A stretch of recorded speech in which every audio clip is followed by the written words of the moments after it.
Bon dia i bona hora. Vet aquí l'essencial de l'actualitat avui, divendres 13 de desembre del 24, Santa Llúcia.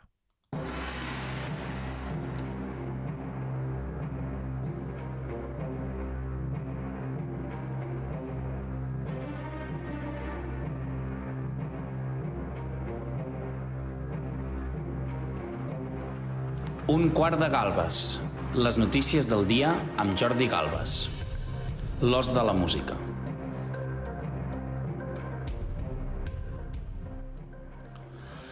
A Síria, les minories es preocupen per les veritables intencions dels islamistes que són al poder. Aquests islamistes radicals que diuen que no passa res perquè siguin islamistes. La gent està molt escaldada. Sempre hem d'estar escaldats amb els polítics, però si són islamistes encara més. Després de la caiguda de Bashar al-Assad, doncs el primer ministre sirià de transició d'aquest grup sunnita ha assegurat que els drets de totes les comunitats estaran garantits. Ja veurem. A Síria, des del 2011, moltes minories han estat perseguides durant la guerra civil per grups jihadistes. No estan desconfiant perquè sí. A València, a Paiporta, han trobat un cadàver un mes i mig després de l'aiguat. Aquesta dada mostra clarament la deixadesa absoluta en la qual es troba el poble valencià davant de la incapacitat i de la indiferència de la majoria de les autoritats polítiques. També hem de destacar que Polònia confirma que Espanya no els hi ha demanat, ara que tenen la presidència de la Unió, Espanya no els hi ha demanat que s'abordi l'oficialitat del català al Consell de la Unió Europea. És a dir, que Pedro Sánchez està prenent-li el pèl un cop més a Carles Puigdemont. Són les 7:02 i Catalunya ja fa estona que treballa.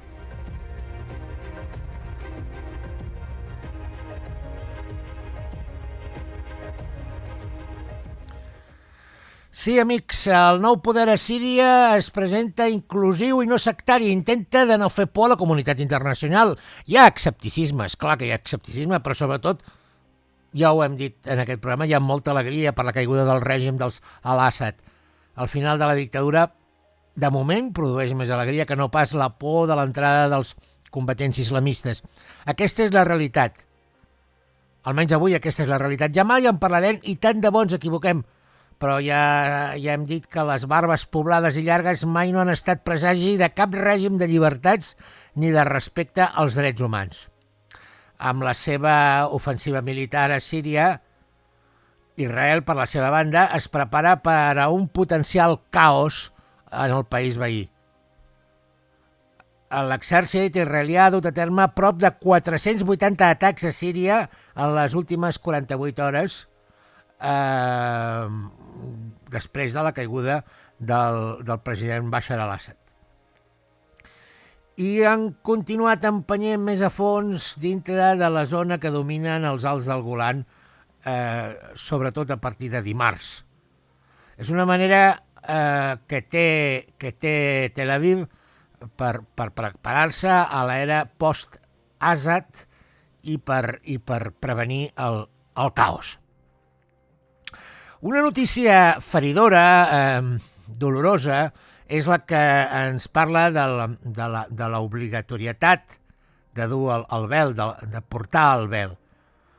Amb tots els problemes que té l'Iran, amb tota els problemes, amb tots els entrebancs que té la política internacional i la política d'aquesta dictadura islàmica, que els polítics, els capellans polítics, els sacerdots polítics d'aquest país han pensat que el que necessitaven era una nova llei sobre el vel. Una nova llei sobre el vel obligatori que intensifica l'opressió al damunt de les dones i de les nenes. Les autoritats iranianes han aprovat una nova llei superestricta, molt més estricta que l'anterior, que esborra encara més els drets humans de les dones i de les nenes. preveu la pena de mort, la flagel·lació, la presó i altres càstigs durs, duríssims, per aixafar la resistència contínua de moltes dones contra l'obligatorietat de dur el vel. Això ha explicat Amnistia Internacional. La llei té un nom molt curiós, Llei de Protecció de la Família mitjançant la promoció de la cultura de la castedat i el hijab. Aquesta llei salvatge entra en vigor avui, dia 13 de desembre, segons el president del Parlament de l'Iran.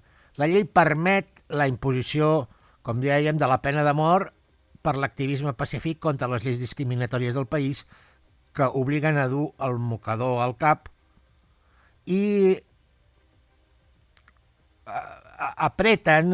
premen, intensifiquen l'escalada perillosa a propòsit de la humiliació i de la manipulació de les dones. A través de les dones, les autoritats religioses de l'Iran provoquen a la comunitat internacional. La llei té 74 articles, per tenir-ne poc en té 74, podrien haver dit simplement farem el que ens donarà la gana i seria exactament el mateix. Però no. Té 74 articles que preveu sancions de flagel·lació, multes exorbitants, fortes penes de presó, prohibicions de viatge, restriccions a l'educació i a la feina per a dones i nenes que desafiïn la legislació que obliga imperativament a dur el vel. També castiga les entitats privades que no compleixin aquesta llei. També el que fa és oferir impunitat als funcionaris i a les milícies autoproclamades que ataquen violentament dones i nenes per aquest motiu. De fet, a l'Iran tothom, qualsevol home, té dret de molestar, d'intimidar, de sotmetre a les dones amb l'excusa d'aquesta llei. Qualsevol home té carta blanca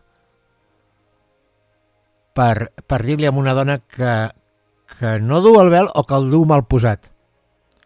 Ja sabem que les coses mal posades són sempre discutibles, però com que l'home i la dona no són iguals davant de la llei, l'home sempre té la raó, encara que sigui un desconegut, encara que sigui algú que no tingui res a veure amb aquesta dona, encara que no sigui cap autoritat.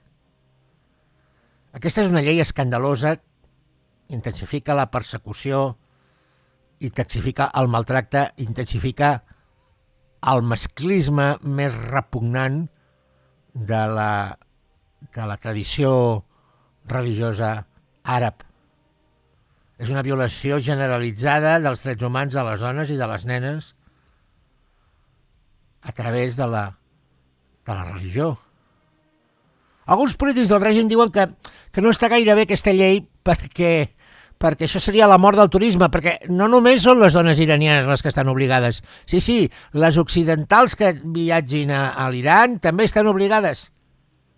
Sí, i jo he conegut algunes dones ingènues que es pensaven que estaven vivint una escena de Lawrence d'Aràbia o de qualsevol pel·lícula d'aquestes amb palmeres i amb desert perquè es cobrien amb el cap, amb el vel, com que aquí ningú no en porta de vel, doncs els hi fa gràcia posar-se el vel. Et fa gràcia si l'has de dur durant uns dies de viatge i per fer comèdia. Però si t'obliguen només pel fet d'obligar-te ja has d'estar-hi en contra, perquè les dones han de vestir com els hi doni la gana. Sí, com els hi doni la gana. És la tirania que s'imposa a les dones a través de la indumentària. És la submissió a la religió islàmica. Recordem que islam no vol dir pau, com alguns que argumenten. No, islam vol dir submissió. Suposadament submissió a Déu, però no se sotmeten a Déu, no. Se sotmeten a les autoritats religioses, als éssers humans que diuen que tenen en les seves mans la paraula de Déu. Aquesta és l'estratègia.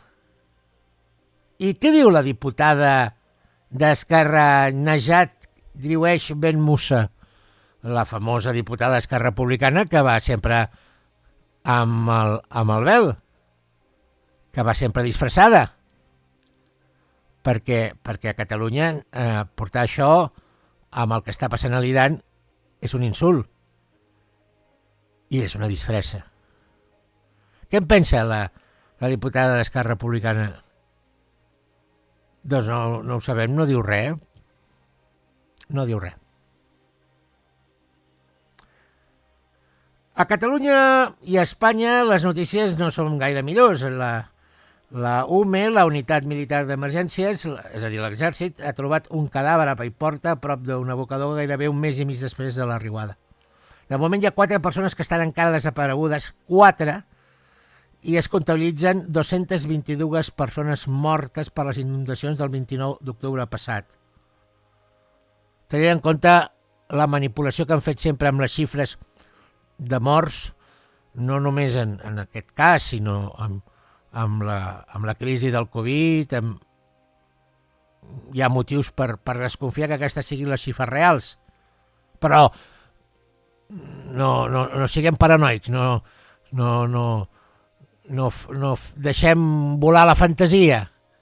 Aquestes són les xifres oficials, aquestes són les que de moment ens creurem amb una miqueta de desconfiança dels polítics, torno a dir, n'hem de tenir sempre.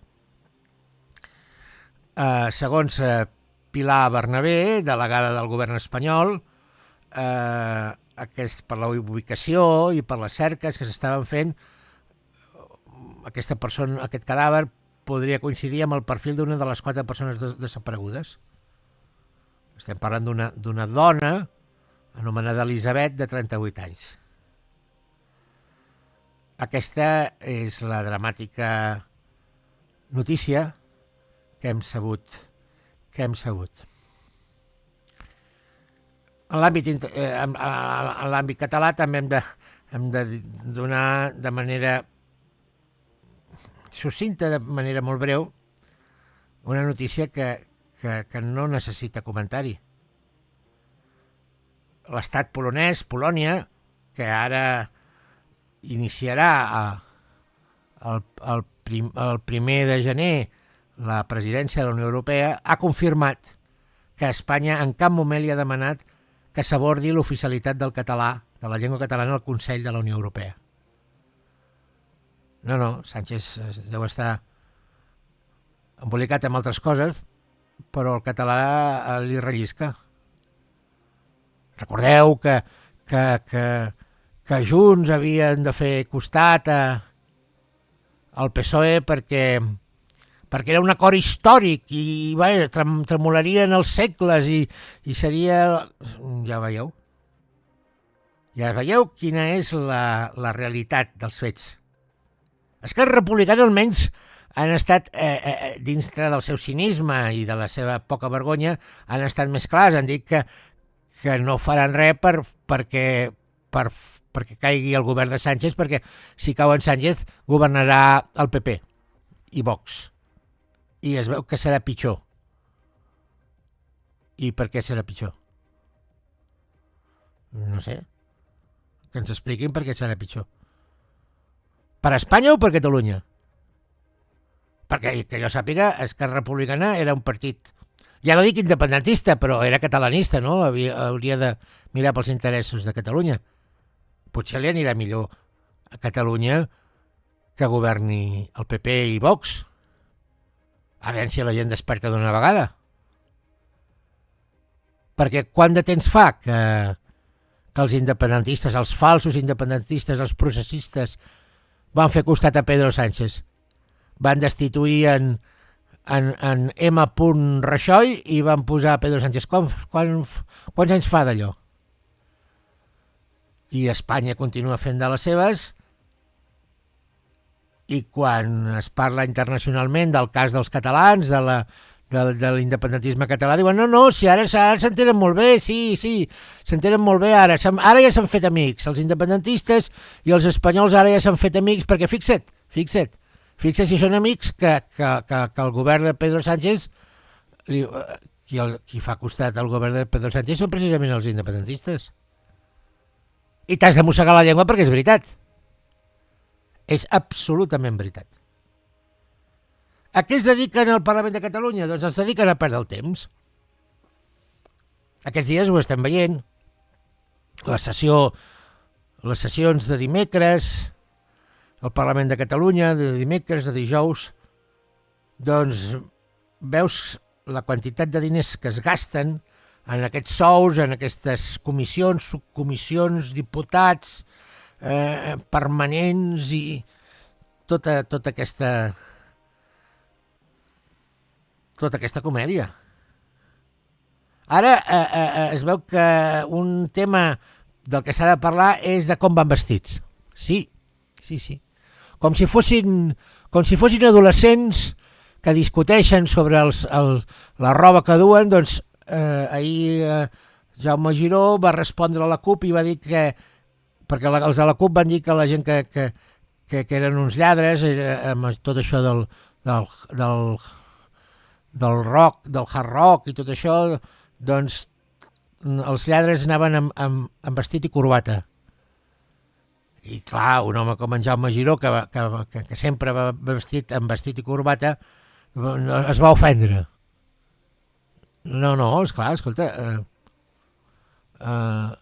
el Madoff, els grans estafadors internacionals, els grans lladres, en què van vestits? Van vestits de sardanista? No. És estrictament cert el que deia la CUP en aquest cas. Els grans lladres de la història van sempre vestits de manera honorable, de manera tocada i posada, com el senyor Jaume Giró, amb vestit i corbata. Jaume Giró va dir: ara resultarà que portar vestit i corbata és condició suficient per ser assenyalat. No es tracta d'això, es tracta que mig món es burla de l'altre mig món.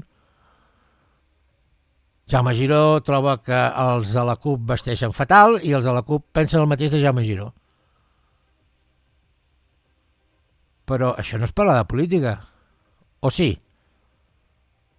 No tenen més feines, més ocupacions, més... No els hi fa vergonya dedicar-se a això? Perquè tant de vestit i tanta corbata és per fer el senyor, perquè són grans senyors. Són com a l'època d'abans de la Revolució Francesa, els grans marquesos, els grans ducs, la noblesa de títol, que es deia a França, tots aquests que acompanyaven el rei, els grans senyors. Sí, però per fer el gran senyor, normalment aquesta gent s'ho pagaven ells a la butxaca. Aquí no. Aquí fan el gran senyor pagant el poble. Aquesta és la diferència. Un document oficial ens indica que Josep Rull, el president del Parlament, ha comprat una cadira pels despatxos. Una cadira giratòria d'alta direcció i de baixa dignitat, de baixa honorabilitat. La direcció serà molt alta, però de vergonya ben baixa. Sí.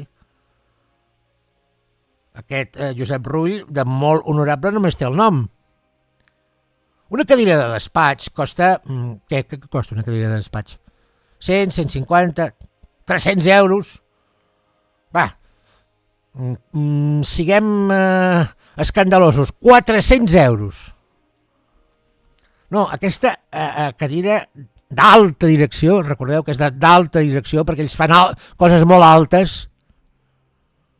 Aquesta cadira costa, sense IVA, costa 802 euros amb 10 cèntims. La cadira, 802. I quants n'han comprat? Quantes cadires n'han comprat? 100. No una, no. 100 cadires.